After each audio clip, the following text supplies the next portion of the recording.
There's this guy I want you to think about for a second. He drives a car that's maybe 7, 8 years old. Nothing flashy. He shops at the same grocery store as everyone else. He doesn't post about vacations. He doesn't talk about money at the dinner table. And honestly, if you saw him at a barbecue, you'd probably assume he was doing fine. Just fine. But here's the thing. That man has no mortgage. He has income coming in from 3 different places. And his investment portfolio has been quietly growing for 15 years without him ever once telling a single person about it. And then there's someone else you might know. Maybe it's someone from your social circle. Maybe it's closer to home than that. Always looks the part. New car, new clothes, posts from nice restaurants, talks about big moves. But behind all of that, there's credit card debt. There's anxiety every time rent is due. There's this exhausting performance of wealth that costs more than actual wealth ever would. The question I keep coming back to is this. How did we get so confused about what wealth actually looks like? Here's where I think the real problem starts. We've been taught, not in school, not explicitly, but culturally, through everything we watch and scroll through, that money is something you show. That success has a look.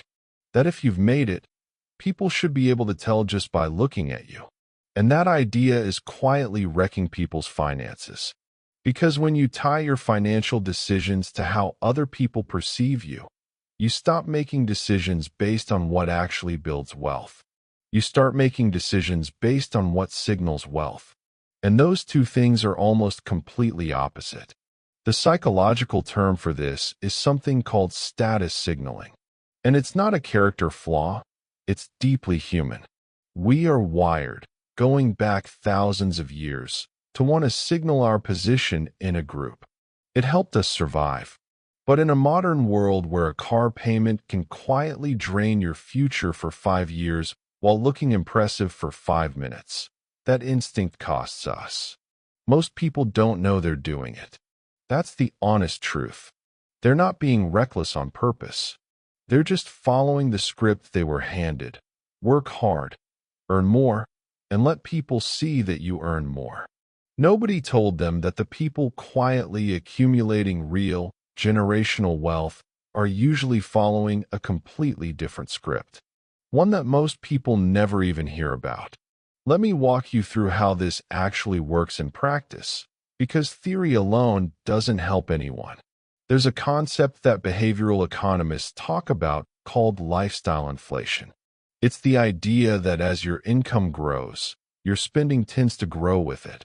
Almost automatically, almost unconsciously. You get a raise, so you move to a nicer apartment. You get a bonus, so you book a trip you wouldn't have booked otherwise. Each individual decision feels reasonable. None of it feels extreme. But the cumulative effect is that no matter how much more you earn, you're never actually keeping more of it. The people who quietly build wealth understand this trap, and they make a deliberate choice to step around it. Think about it this way. Imagine 2 people both earning the same income. One of them, every time they get a little more money, finds something slightly nicer to spend it on. The other one keeps their lifestyle almost identical and redirects the difference into investments or savings. 5 years later, they look the same from the outside. 10 years later, one of them is quietly free and the other is still running on a treadmill. The difference isn't income. It's behavior. And it's the decision about what you do with the gap between what you earn and what you spend. Now here's where psychology gets really interesting. There's something called the hedonic treadmill. The idea that no matter what you acquire or achieve, you tend to return to the same baseline level of happiness pretty quickly. The new car feels amazing for a few weeks. The upgraded apartment feels special for maybe a month. And then it just becomes your normal. So you need the next thing to feel that same hit again. Wealthy people who stay wealthy.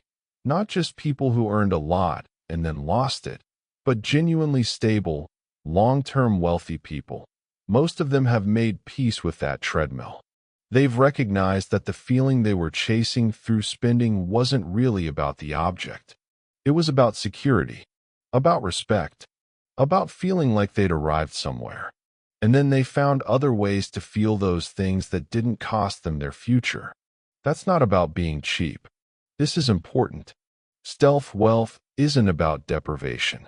It's about being honest with yourself about why you want things and making sure your spending reflects your actual values, not someone else's expectations of you. Warren Buffett is the obvious example everyone brings up, and it's almost a cliche at this point. But the reason people keep mentioning him is because it's genuinely striking. One of the wealthiest people who has ever lived, still living in the house he bought in 1958. Not because he can't afford more, but because more doesn't actually add to his life in the way it might appear it should. That's a level of self-awareness that most of us are still working toward. And that's okay. The point isn't to be Buffett. The point is to start asking yourself honestly, what am I buying this for? And is it actually serving me? There's a moment that I think happens for a lot of people who start quietly building wealth. And it's not a dramatic moment, necessarily. It's not a rock bottom or a sudden revelation.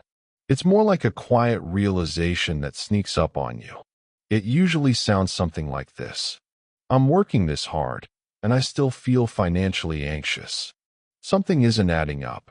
And that's actually the crack where the light gets in, because that discomfort forces a question most people never think to ask. The question isn't, how do I earn more? It's, where is everything I've already earned actually going? And is it going somewhere that serves my future?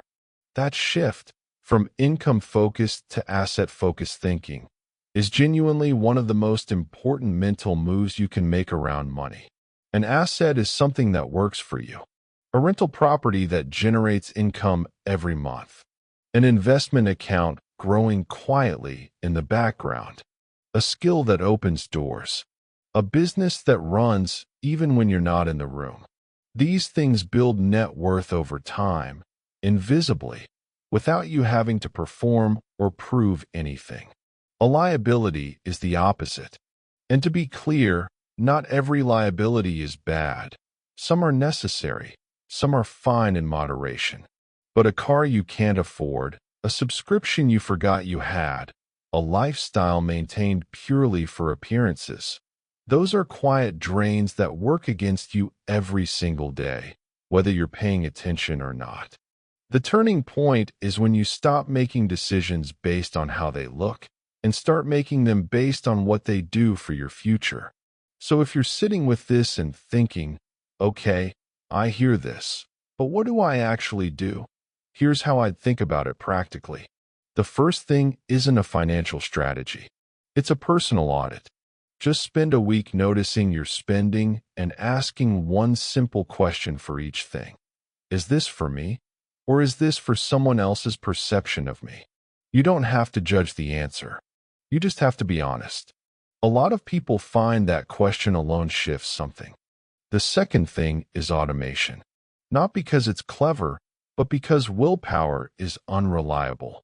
If the money moves automatically into savings or investments before you ever see it, you remove the psychological friction of choosing not to spend it. It becomes invisible wealth building. It happens in the background while your day-to-day life continues normally. The third thing is finding the gap and protecting it. The gap between what you earn and what you spend is where wealth lives. Every raise, every bonus, every windfall.